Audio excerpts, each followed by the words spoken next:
realita dalam hidup kami sehari-hari. Apapun yang terjadi, bahwa Yesus selamanya bagi kami.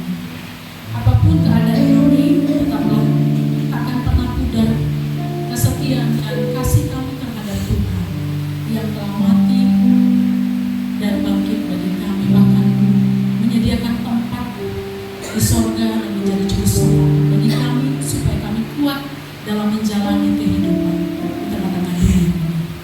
Pujilah nama Tuhan, kami siapkan hati lagi untuk mendengarkan sabda.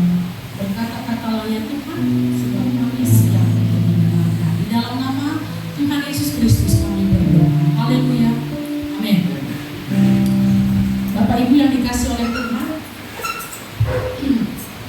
hari ini saya melihat lagi bahwa sentral atau pusat di dalam peribadatan ya Tuhan tentunya, tetapi setiap orang yang melayani di altar itu harus menyatu, ngeblend dengan Roh Kudus, ngeblend dengan Tuhan. Dia rasakan betul-betul hadirat Tuhan.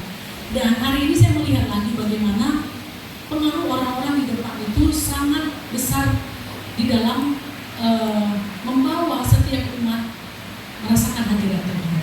Ya, kalau saya sering bilang kita yang melayani, termasuk saya dan pemain musik, semua tuh harus menyatu. Kalian tidak sedang bekerja, tapi kita ini sedang sama-sama beribadah, memberi yang terbaik bagi Tuhan.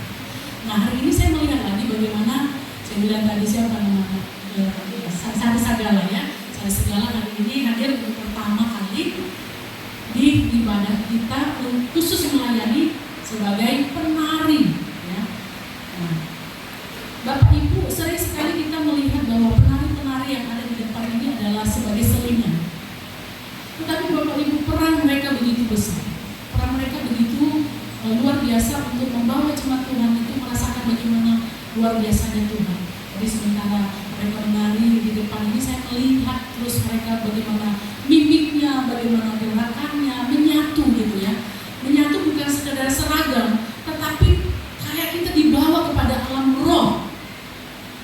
Nah, itu yang saya rasakan tadi ya ketika saya menyaksikan email menari gitu ya. Saya melihat seperti malaikat Tuhan sedang menari di depan kita. Jadi kemuliaan bagi Tuhan. Amin. Ya, jadi ini juga pelajaran buat anak-anak kita yang lain yang sedang mungkin kalian tidak semahir mereka, tetapi ketika kita menyatu dengan Tuhan, saya percaya tarian kita itu mungkin menjadi sebuah tarian yang sudah dikonsep, tapi ketika kita menari dengan pujian yang sungguh-sungguh kepada Tuhan, tarian yang seperti Daud lakukan, kadangkala mungkin bisa saja nanti tidak sama tariannya, tapi setiap gerakan itu membawa jemaat, membawa orang merasakan hadirat Tuhan. Yang setuju nyatakan amin. Ya, puji Tuhan. Ya, terima kasih ya untuk anak-anak kita, Imelda dan juga Sari Sagala yang melayani hari ini. Ini hanya intermezzo saja, tapi hari ini Bapak Ibu saya mempersiapkan diri untuk menyampaikan kepada kita seputar Pentakosta dan Hari Gereja Sedunia.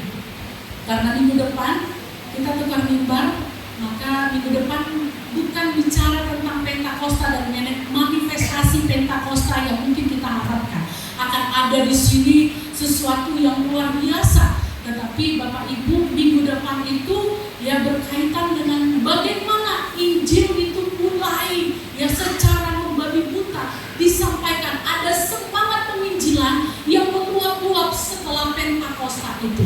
Nah, Bapak Ibu yang dikasih oleh Tuhan, hari ini saya katakan bahwa judul tema firman Tuhan saya adalah Pentakosta dan Hari Gereja Sedunia. Nah, kita buka firman Tuhan dari kitab Kisah Para Rasul.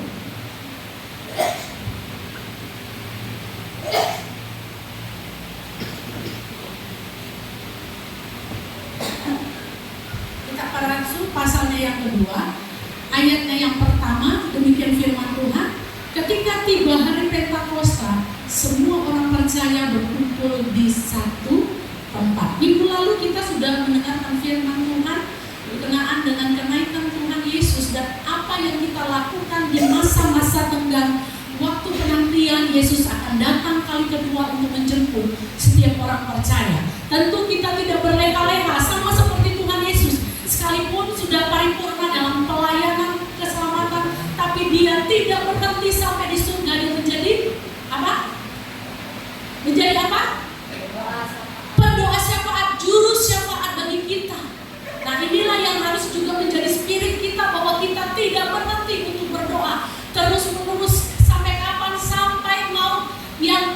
terpisah dari tenaga kita. Kita harus terus berdoa, kita harus terus melayani, kita tidak kehilangan semangat apapun yang mungkin akan terjadi dalam kehidupan kita. Bapak Ibu yang dikasihi oleh Tuhan, demikianlah spirit yang harus kita pegang juga di masa-masa hari ini, di masa ini. Bagi orang-orang percaya, dikatakan hari ini ketika tiba hari Pentakosta, semua orang percaya berkumpul di satu tempat. Bapak Ibu yang dikasihi oleh Tuhan, kita tahu bagaimana para murid setelah kematian Tuhan Yesus, mereka begitu tergoncang. Gak usah kematian ya, waktu Yesus ada di dalam Via Dolorosa, ya, tergoncang jiwa mereka satu persatu, termasuk murid yang bernama sekalipun Petrus pun tergoncang imannya sampai dia menyangkal 3 kali. Sebelum ayat berpokok dikatakan bahwa dia akan menyangkal Tuhan. Karena apa? Goncangan itu begitu luar biasa. Nah, ketika sudah mati, pada hari yang ketiga dia bangkit dan menunjukkan diri kepada semua murid-murid secara bertahap dan menyatakan diri kepada 120 orang ketika dia naik ke atas surga.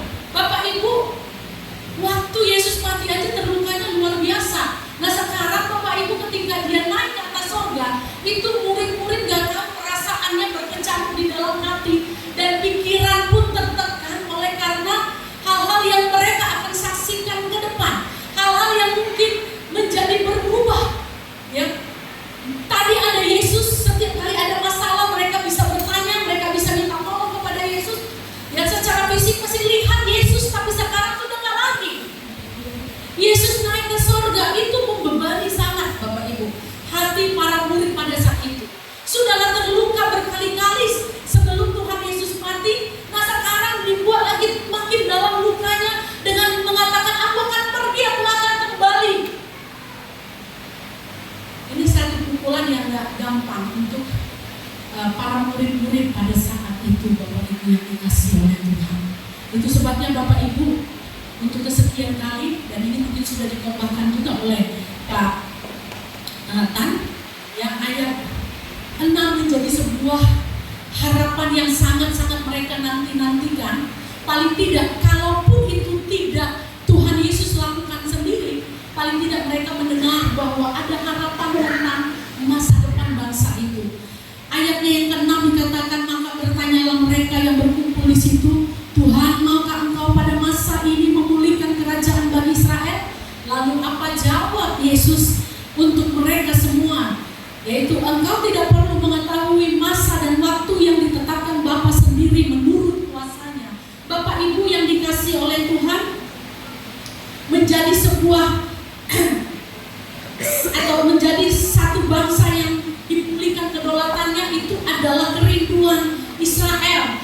Yesus sang Mesias ini adalah satu pribadi yang mereka percayai akan mampu memulihkan dan mengembalikan kembali kedaulatan bangsa itu. Sebab Bapak Ibu, ya, kita tahu bahwa bangsa ini telah kehilangan kedaulatannya sebagai sebuah bangsa, identitas mereka sebagai sebuah bangsa. Ketika mereka dibawa ke Babel dalam kurun waktu yang begitu panjang, bahwa lahan mereka, tanah mereka itu diambil alih oleh negara lain, dan akhirnya tanah itu tidak lagi menjadi milik mereka. Ketika mereka pulang dari pembuangan, mereka melihat bahwa sudah ada orang-orang asing yang tinggal di sana. Sehingga Bapak Ibu, kita melihat bukan hanya dulu tapi sampai sekarang Israel tidak berhenti untuk merebut kembali tanah pusaka mereka. Karena apa? Ini menyangkut identitas mereka sebagai sebuah bangsa. Pengakuan sebagai sebuah bangsa ditunjukkan lewat adanya tanah, lahan. Indonesia dari Sabang sampai Merauke itu diakui sebagai satu kesatuan negara, Republik Indonesia. Kenapa? Karena ini adalah pusaka bangsa Indonesia, dan itu diakui. Karena apa? Ada tanah. Mungkin yang anak sekolah ya belajar tentang ilmu ini, bahwa sebuah negara akan diakui menjadi sebuah negara dan kedaulatannya, ya, itu apabila syaratnya salah satunya adalah adanya tanah.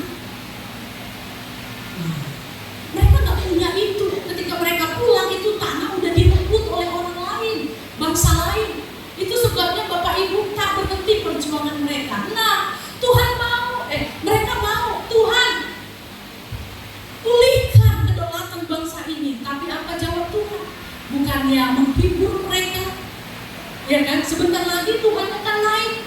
Harusnya dikasih pesan-pesan yang menguatkan, meneguhkan, memberikan semangat. Tapi apa yang Tuhan katakan pada ayat 7, engkau tidak perlu mengetahui masa dan waktu yang ditetapkan Bapa sendiri menurut kuasanya. Bapak Ibu yang dikasihi oleh Tuhan, berharap itu adalah sesuatu yang penting. Sama kayak murid-murid hari ini, berharap bahwa kedaulatan bangsa ini, identitas bangsa mereka ini kembali dipulihkan dengan ada bocoran informasi dari Yesus. Setidaknya seperti itu. Kapan saatnya itu akan terjadi? Paling tidak dengan aku tahu, sekalipun aku udah gak ada lagi, ada harapanku yang membuat aku semangat memperjuangkannya. Tapi pada saat itu Yesus enggak memberi jawab itu. Dia katakan, itu bukan urusanmu. Engkau tidak perlu mengetahui masa dan waktu yang ditentukan oleh Allah. Bapak Ibu, ketika saya merenungkan ini, saya mendapatkan satu pesan di dalam diri saya sendiri untuk saya, dan saya berharap bahwa pesan ini juga untuk kita semua yang mendengarkan.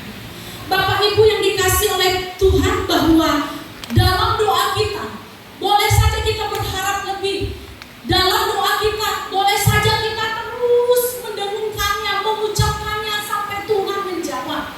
Tetapi Bapak Ibu, kita harus mengerti bahwasanya kehendak kita bukanlah kehendak Tuhan. Kita gak bisa memaksa Tuhan memenuhi harapan kita. Sekalipun mungkin doa itu harus kita lakukan, tapi bukan berarti doa itu kita jadikan sebagai alat pemaksaan supaya Tuhan lakukan apa yang saya mau. Itulah yang Tuhan mau sampaikan melalui pernyataannya pada ayat 7 kepada para murid-murid yang ada pada saat itu. Bapak Ibu yang dikasihi Tuhan, mungkin hari-hari ini kita berharap bahwa doa kita dijawab oleh Tuhan. Mungkin hari-hari ini situasi sulit menghantui, menyelimuti diri kita, dan dengannya mungkin kita akan serius datang kepada Tuhan, dan dengannya mungkin kita sungguh-sungguh berdoa kepada Tuhan. Lalu dalam beberapa waktu saatnya kita terus berdoa, ternyata jawaban itu tidak sesuai dengan harapan kita, maka kita menjadi kecewa. Bapak Ibu, sungguh sangat sayang. Doa bukanlah sekadar menarik kuasa Tuhan untuk selera kita, untuk harapan kita. Tapi doa adalah cara bagaimana kita memahami perkenanan Tuhan atas kehidupan kita. Amin. Maka kalau demikian kita tidak akan kecewa, Bapak Ibu. Saya mendengar ada orang-orang kecewa. Begitu dia sudah berdoa bulan-bulan tak ada jawaban yang seperti yang dia inginkan, lalu dia mundur, hilang semangat, tidak lagi mau datang beribadah, tidak lagi mau berdoa. Ngapain berdoa? Toh kalau berdoa hidupku sama aja sama orang yang gak berdoa. Bahkan yang gak berdoa saja hidupnya lebih luar biasa diberkati. Aku yang berdoa dari dulu gini-gini aja. Bapak Ibu, hari ini satu penegasan sangat jelas dari Tuhan. Itu bukan urusan. Engkau tidak perlu mengetahui masa dan waktu yang ditetapkan Bapa sendiri menurut kuasanya. Siapa di antara kita yang hari-hari ini sudah mulai lemas, sudah mulai lelah, sudah mulai jenuh, sudah mulai merasa bahwa ibadah itu atau berdoa itu atau melayani itu adalah sesuatu yang sia-sia?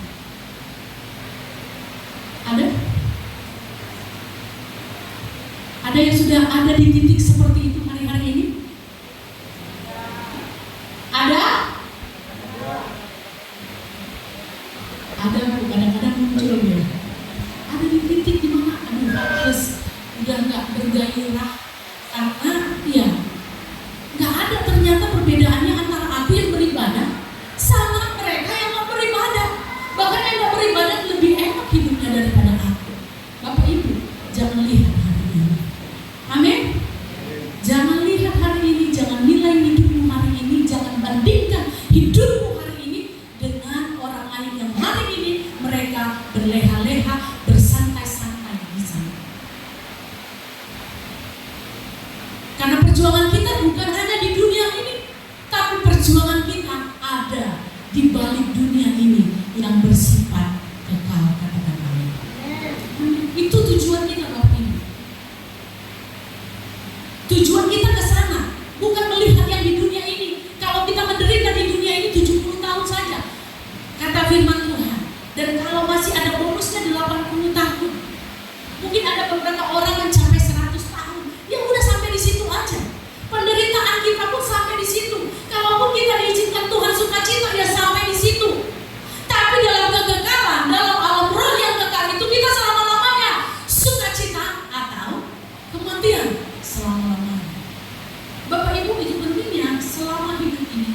tujuan akhir dari dunia ini adalah kekekalan. Bapak Ibu, mari saya bersemangat dalam hal ini untuk menyampaikan kepada kita semuanya. Jangan bersedih hati, jangan lelah, jangan lemah dengan keadaan-keadaan yang ada saat-saat ini. Karena itu hanya sebentar. Kalaupun Tuhan bilang, aku akan berkati engkau 2 tahun lagi, ini urusan siapa? Urusan Tuhan. Kalau Tuhan bilang 2 tahun lagi kau bangkrut, juga itu urusan siapa? Urusan Tuhan, bukan urusan kita. Bagian kita ngapain?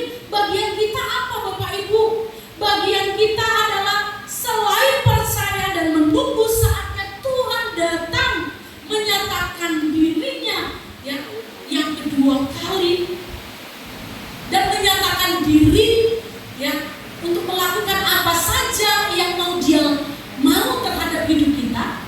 Selain itu, Bapak Ibu, saya melihat bahwa kita harus melakukan 3 hal dalam hidup.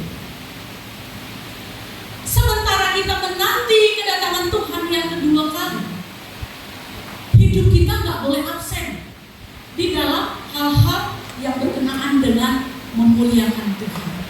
Nah, kalau kita lihat Kisah Para Rasul pasalnya yang pertama sampai Kisah Rasul pasal 2 dan seterusnya, nanti di sana kita melihat bagaimana gerakan gereja mula-mula setelah Pentakosta.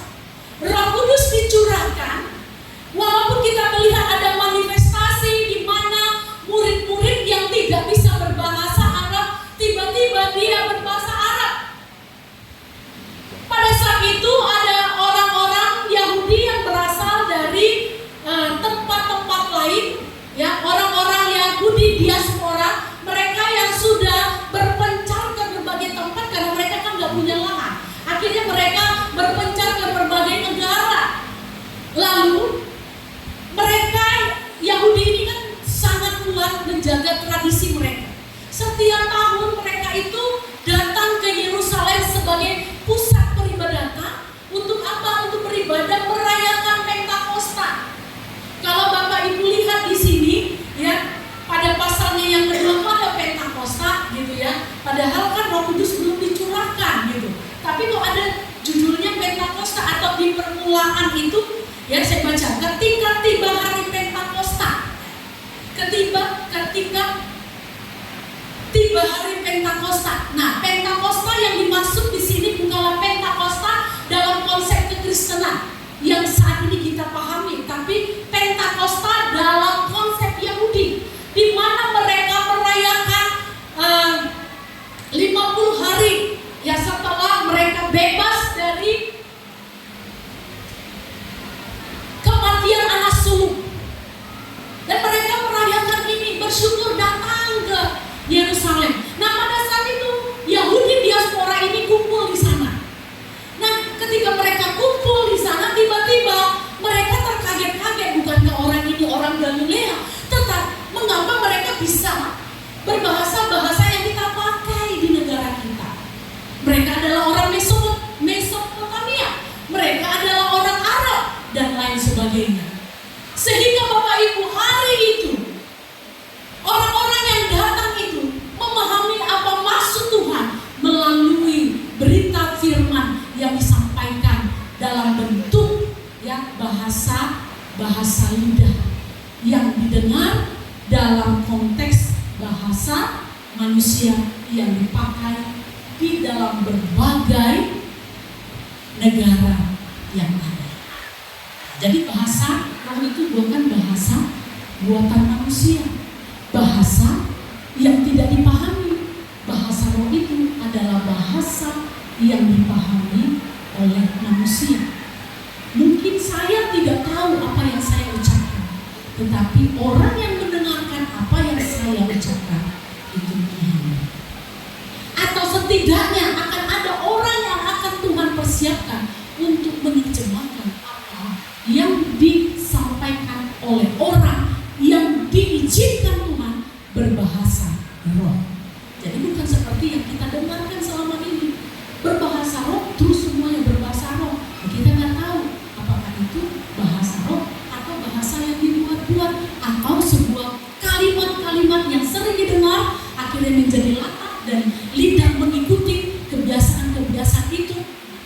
dianggap bahasa roh? Tidak.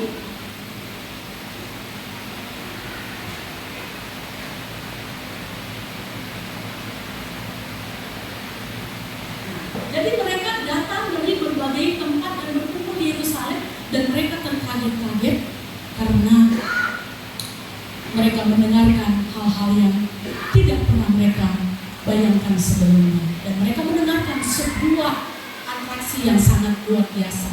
Bukan orang sakit disembuhkan, bukan orang menggelepar-gelepar, tetapi pada saat itu firman Tuhan secara gamblang disampaikan dengan bahasa yang dapat dimengerti oleh seluruh pendengar yang datang pada saat itu di Yerusalem.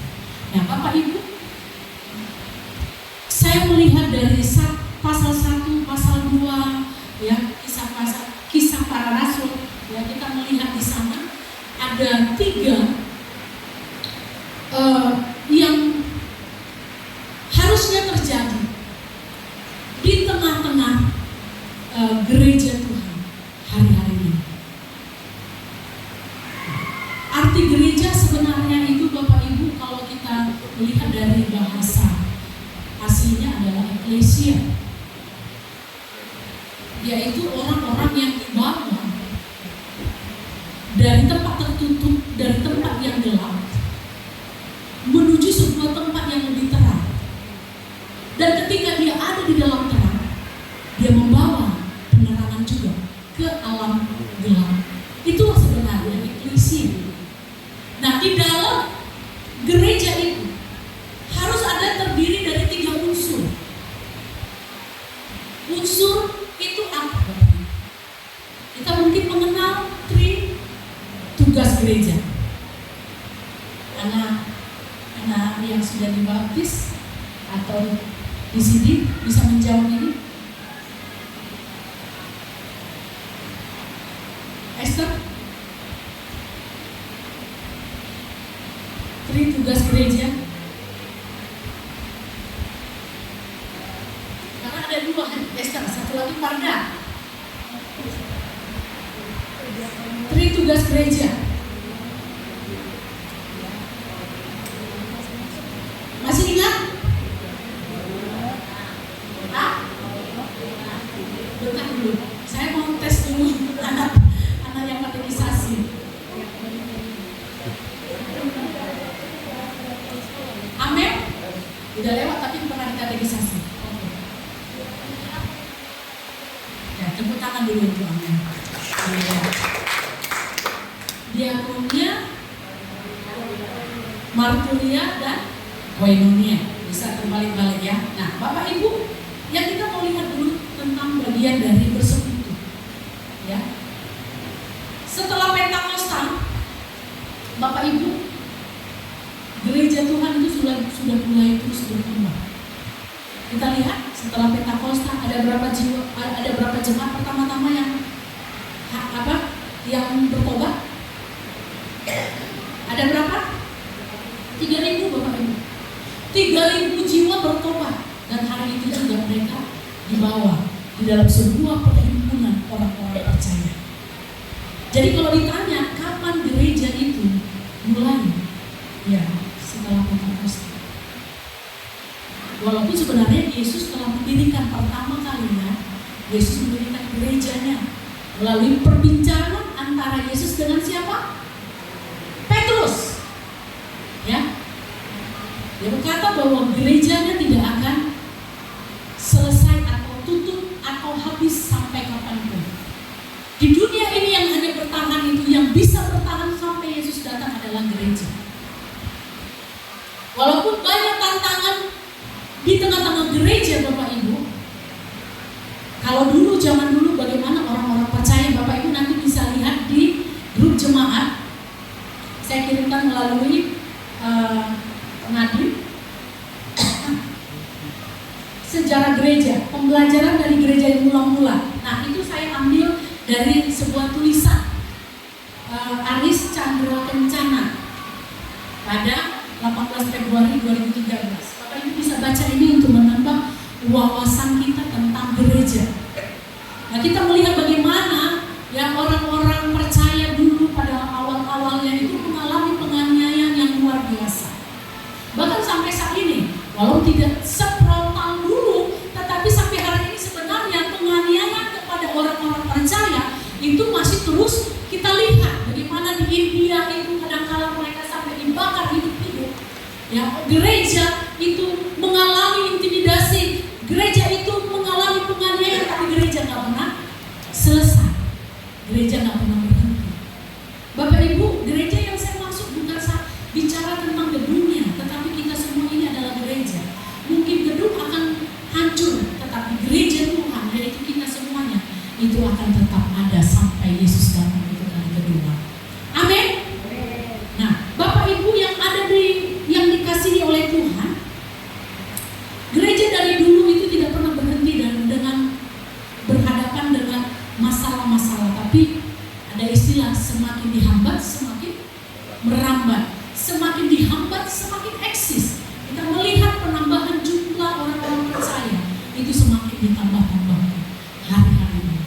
Saya bersyukur Bapak Ibu, saya sebelum masuk ke poinnya, bersyukur karena ada orang-orang yang pintar seperti ini ya, dari suku kita ya, orang Batak ya. Jago kalau dibilang berdebat. Nah, jadi kita bilang dia apologet gitu ya. Edis, saya nggak tahu marganya apa itu. Marga nama apa dia ini? Ya Pak dulu marga apa dia? Kelihatannya marga nama. Ya, saya kira nggak tahu dia marga apa. Tapi kita lihat bagaimana saya menyaksikan banyak sekarang orang-orang yang beralih nyebrangnya dari Islam menjadi pengikut Kristus. Kemarin aku berjilbab-jilbab gitu ya, yang dulunya berkuar-kuar tapi sekarang mati kutu dia, akhirnya nyerah jadi Kristen. Semoga Kristennya bukan karena ini, tapi Kristennya karena dia memang betul-betul mengalami pertemuan dengan Tuhan secara pribadi dan dia menemukan kebenaran di dalam kekristenan yang sana ada Kristus yang menyelamatkan. Nah, Bapak Ibu yang dikasih oleh Tuhan, hari-hari ini kita harus isi ya hari-hari kita. Mungkin kita tidak sehebat Edis, kita tidak sehebat Pak Esra Soru, saya tidak sehebat Bapak yang dari Islamologi itu siapa namanya ya, saya lupa namanya. Siapa? Bukan. Satu lagi, siapa kan di Amerika ya. Ya, Bambang Nursena ya, yang menguasai teologi Islam dan juga Kristen. Saya tidak sehebat mereka, tetapi Bapak Ibu, hari-hari ini mari kita lakukan tugas gereja dalam merayakan hari gereja sedunia. Bapak Ibu, mari kita lakukan bagian kita. Tugas gereja yang pertama adalah bersaksi. Maturia bersaksi. Bapak Ibu, kita melihat bagaimana murid-murid pada saat itu mereka bersaksi tentang Tuhan Yesus. Yang tadinya mereka adalah orang-orang penakut, yang tadinya mereka mungkin minim pengetahuan, tetapi karena Roh Kudus di dalam diri mereka memberikan keberanian untuk pergi bersaksi bagi orang lain. Di antara mereka mungkin tidak ada yang yang terlalu pintar. Seperti yang saya katakan, Andreas bukanlah orang yang menonjol. Andreas bukanlah seorang sosok yang pintar seperti Petrus. Tetapi dia adalah orang-orang yang mungkin seperti kita sederhana, tidak mengerti apa-apa, bahkan lemah dari segi pengetahuan. Tetapi dia memiliki hati yang begitu besar, meluap-luap untuk bersaksi tentang Yesus dan pekerjaannya dan tujuannya datang ke dunia untuk menyelamatkan manusia yang berdosa. Tidakkah hal ini begitu gampang untuk kita bisa lakukan? Tapi Bapak Ibu, sering sekali kita enggan untuk melakukannya. Gereja hari ini harus melakukan penginjilan. Gereja hari-hari ini harus bermarturia, bersaksi. Kalau kita lihat Kisah Para Rasul 1 ayat 15 sampai pasal 2 ayat 140, bagaimana di sana salah satunya yaitu Petrus, dia bersaksi tentang Tuhan Yesus. Dia bersaksi tentang semua pekerjaan-pekerjaan yang dilakukan oleh Yesus. Maka pada hari itu 3.000 jemaat itu bertobat. Bapak Ibu, nggak usah kita tunggu 3.000 jemaat.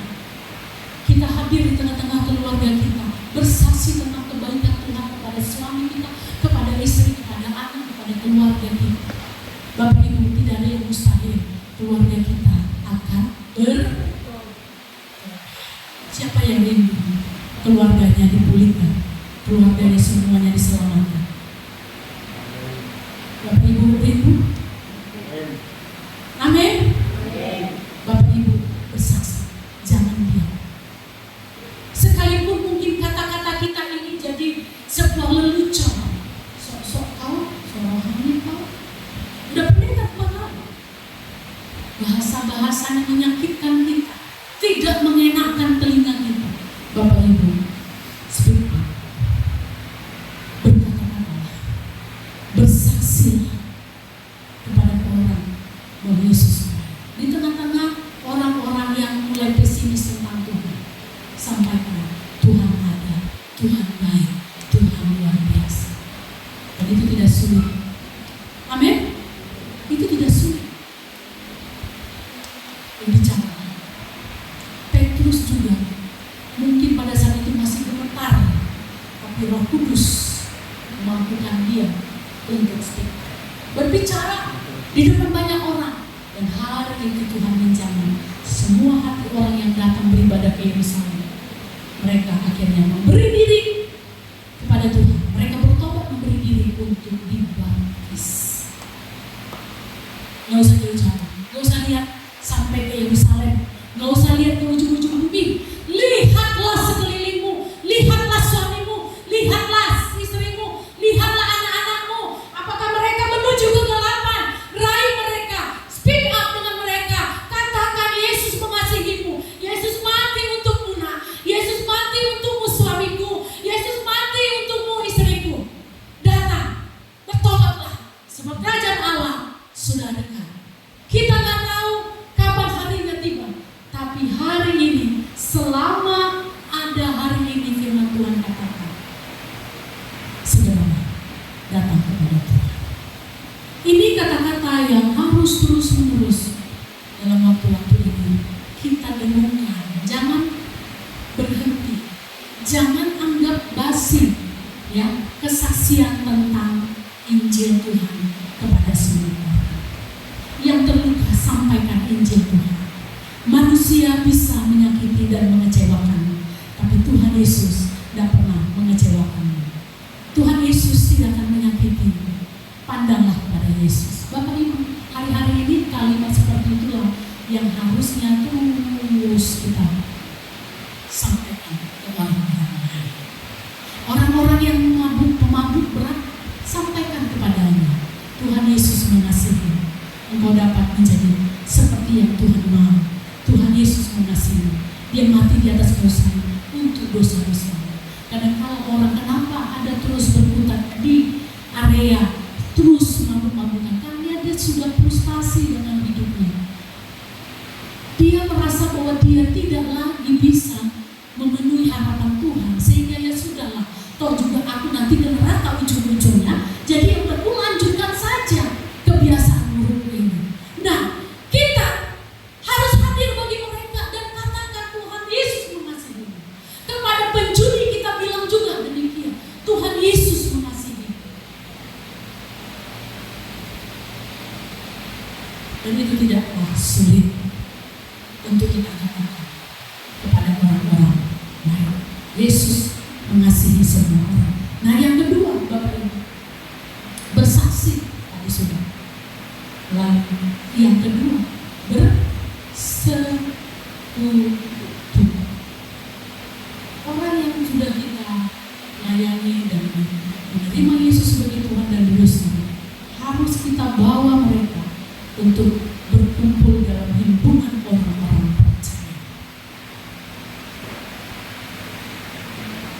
Orang gak bisa bertumbuh di luar himpunan orang percaya. Orang hanya bisa bertumbuh di dalam himpunan orang-orang percaya. Seseorang tidak mungkin bisa bertumbuh dengan kesabaran apabila dia tidak ada di dalam ruang yang bernama persekutuan. Karena di sana dia akan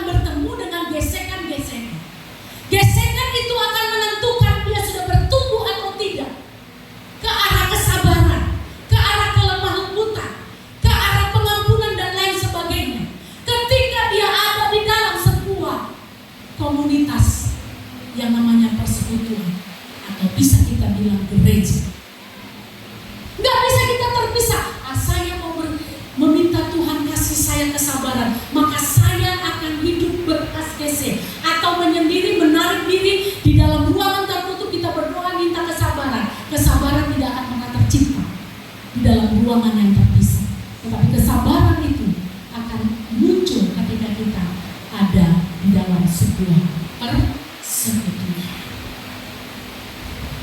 Persekutu ini panggilan Bapak Ibu. Kisah Para Rasul 1 ayat 12 sampai 15. Rasul-rasul menanti-nanti. Saya akan baca ya. Maka kembalilah rasul-rasul itu ke Yerusalem dari bukit yang disebut Bukit Zaitun, yang hanya perjalanan sahabat jauhnya dari Yerusalem. Setelah mereka tiba di kota, naiklah mereka ke ruang atas tempat mereka menumpang. Mereka itu ialah Petrus dan selanjutnya. Mereka semua bertekun dengan sehati dan sehati dalam doa bersama-sama. Yang kata bersama-sama dengan beberapa perempuan serta Maria ibu Yesus dengan saudara-saudara Yesus. Bersama-sama, mereka nggak berpencar. Ya udah ya, nanti kita di rumah masing-masing doa, di rumah masing-masing kita bersekutu. Itu bukan bersekutu namanya. Bersekutu artinya kita bersama-sama, terhimpun dalam satu kesatuan.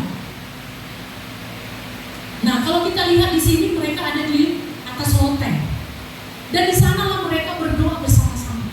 Di sanalah mereka terhimpun bersekutu bersama-sama sambil menantikan janji pencurahan Roh Kudus. Bapak Ibu, gereja itu adalah tempat orang bersekutu. Kalau seandainya kita semuanya punya konsep bahwa sudahlah di rumah kan aku bisa ibadah juga. Sekarang apalagi sangat gampang kalau kita mau dengan puji-pujian, ibadah live streaming, ya sudah di rumah sambil masak kita atau sambil tidur-tiduran, lebih asik. Iya kan? Kita putar aja CD, kita putar aja download aja lagu-lagu, download aja khotbah-khotbah, sudah selesai. Kita kan sudah disirami oleh firman Tuhan. Bapak Ibu, tidak, Allah telah menciptakan dari sejak awalnya gereja Tuhan itu adalah untuk tempat bersekutu, himpunan orang-orang percaya satu dengan yang lainnya bertemu. Di sana mereka menguatkan, di sana mereka saling melengkapi, di sana mereka saling menunjukkan pelayanan satu dengan yang lainnya. Jadi kita nggak bisa dipisahkan Bapak Ibu dengan persekutuan. Saya nggak tahu ke depan bagaimana ya gereja ke depan, tapi saya percaya apa yang Tuhan katakan ya. Ketika percakapan antara Yesus dan Petrus bahwa gereja Tuhan itu seperti batu karang yang tidak akan tergoyahkan. Sampai Yesus datang kedua kali, gereja itu tetap ada. Yang awet, yang umurnya panjang, ya boleh dibilang seperti itu, hanyalah gereja. Yang lain boleh sirna, tapi gereja Tuhan tidak akan pernah sirna. Orang-orang percaya itu akan tetap selalu ada. Sekalipun diintimidasi, sekalipun mungkin dibunuh, akan tetap tumbuh. Mati satu, tumbuh seribu. Di sini ada kematian, di sana ada kehidupan baru orang-orang percaya. Yesus mati sebagai yang pertama, dan akhirnya muncul banyak orang-orang percaya, dimulai dari murid-murid, dan akhirnya menyebar ke berbagai tempat, dan sampai kepada kita hari ini. Jadi Bapak Ibu yang dikasih oleh Tuhan, mari kita bersekutu. Jangan putuskan mata rantai gereja dengan banyak persoalan-persoalan yang tidak tahu bagaimana nanti ujungnya, yang sia-sia. Gereja hari-hari ini bertambah jumlah mereknya, tapi saya berdoa bukan hanya mereknya yang bertambah, tetapi jumlah orang percayanya yang harusnya bertambah.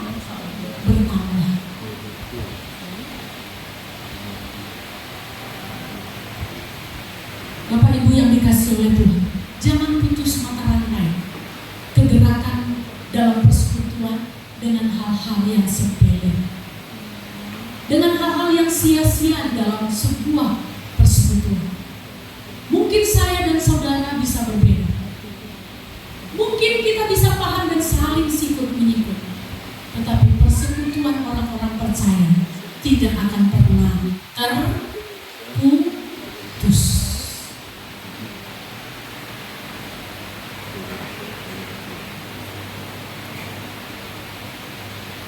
Hanya orang-orang yang tidak memahami panggilan gereja yang akan meninggalkan gereja karena dia dikecewakan atau terkecewakan atau mengecewakan. Dan saya berharap bahwa kita dapat melihat spirit dalam merayakan Hari Gereja Sedunia. Kita tetap setia, kita tetap mendukung, kita tetap bersemangat di dalam setiap persekutuan yang ada. Amin. Jangan lelah, sebab jerih payah dalam persekutuan dengan orang-orang percaya bersama dengan Tuhan itu tidak akan sia-sia. Tidak akan sia-sia. Bapak Ibu duduk di sini itu nggak akan sia-sia. Bapak Ibu bisa menikmati sebuah paket ibadah mulai dari awal sampai akhir. Ketiklah satu yang bermakna untuk kita. Pulang Bapak Ibu akan bawa sesuatu yang berarti dalam hidup. Tapi beda kalau Bapak Ibu hanya datang untuk memenuhi absen gereja, itu beda. Saudara nggak akan dapat apa-apa. Dan ketika saudara datang di sini, dan saudara sungguh-sungguh mau lihat hadirat Tuhan, saudara bisa ambil apakah lewat khotbah, apakah lewat pujian, atau siapa saja. Kalau hari ini tadi saya melihat bagaimana email itu kayak malaikat menarik di hadapan saya. Oh Tuhan, terima kasih, aku dapat sesuatu. Gak sia-sia hari ini saya datang ibadah. Bukan karena saya ada jadwal khotbah, tapi saya bersyukur kepada Tuhan. Bapak Ibu yang dikasih oleh Tuhan, selalu ada manfaatnya bila kita bersekutu. Jadi Ibrani 10 ayat 25 bilang apa?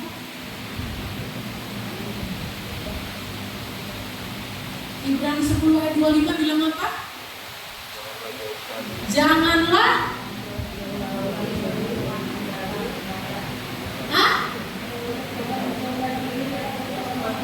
janganlah kita menjauhkan diri dari pertemuan ibadah. Seperti yang dia biasakan siapa? Beberapa orang. Ya, jangan ya dek. Jangan biasakan diri menghindari pertemuan ibadah seperti yang dibiasakan oleh beberapa orang. Ya, beberapa orang itu saya nggak tahu apakah ada di sini atau yang dari luar sana. Tapi saya berharap kita yang ada di sini nggak masuk dari, tidak termasuk dari yang disebutkan beberapa orang. Tapi kita adalah orang-orang yang senantiasa terpanggil untuk bersekutu. Amin. Ya, kita semua harus terpanggil untuk bersekutu. Yang ketiga, melayani. Nah, kalau kita sudah ada di dalam sebuah persekutuan, Bapak Ibu jangan jadi orang yang pasif, tapi jadilah orang yang bergerak aktif. Itulah yang kita sebut tadi, disebut diakonia. Diakonia itu bukan pelayanan seperti aksi sosial Bapak Ibu. Diakonia itu mencakup banyak hal, luas. Pelayanan hari ini diakonia, pelayanan memberi diakonia, pelayanan meja altar diakonia, menjenguk orang sakit diakonia, datang ke acara sukacita kawan seiman diakonia. Itu sama dengan melayani. Nah, di dalam gereja itu harus ada Bapak Ibu. Tapi nyatanya banyak sekarang gereja berdiri sendiri, egois. Kalau dia ada acara dia datang, maunya orang datang. Tapi kalau orang lain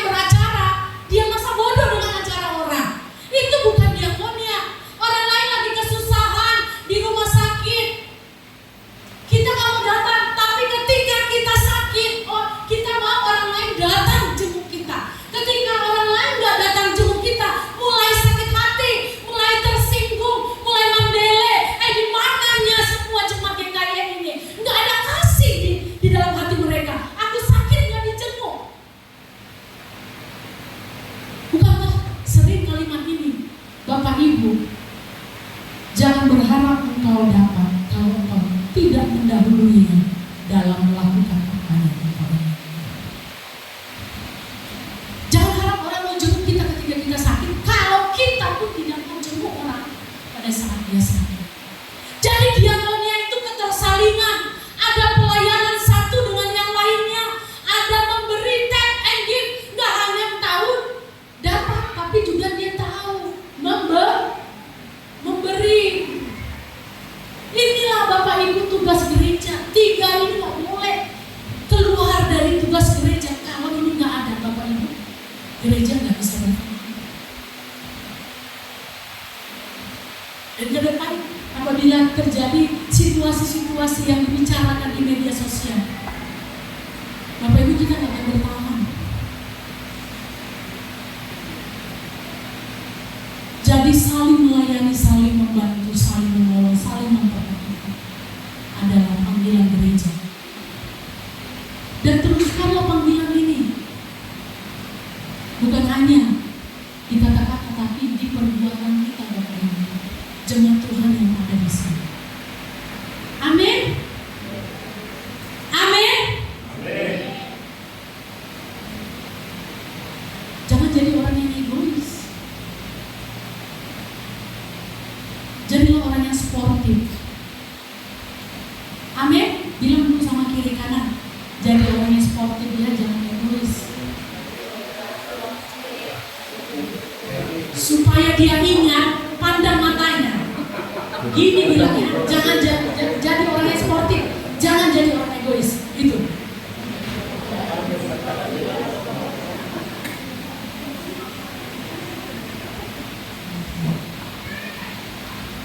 Udah selesai. Khotbah saya sudah selesai.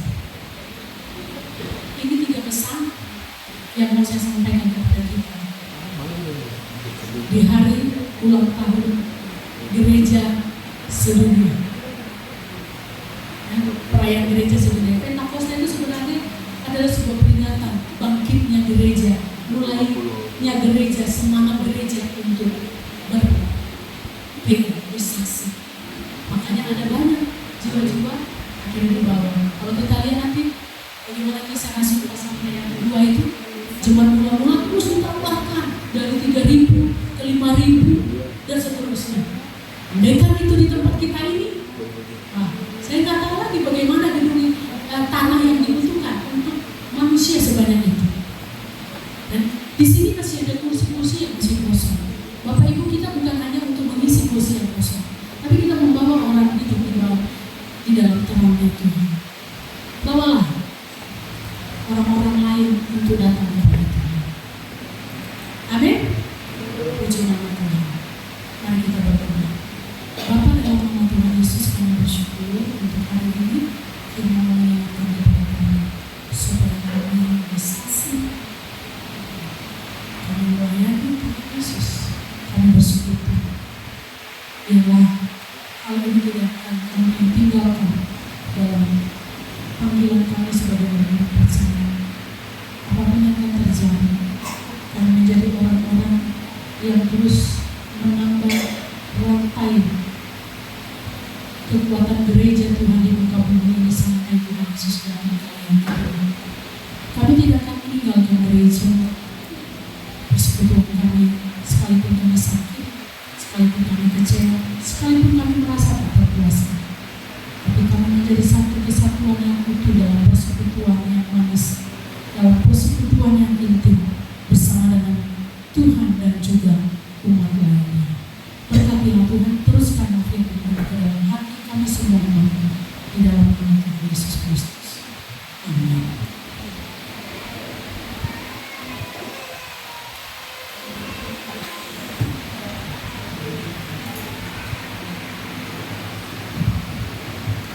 Kita mendengar terjemahan kepada majelis, kami persilakan.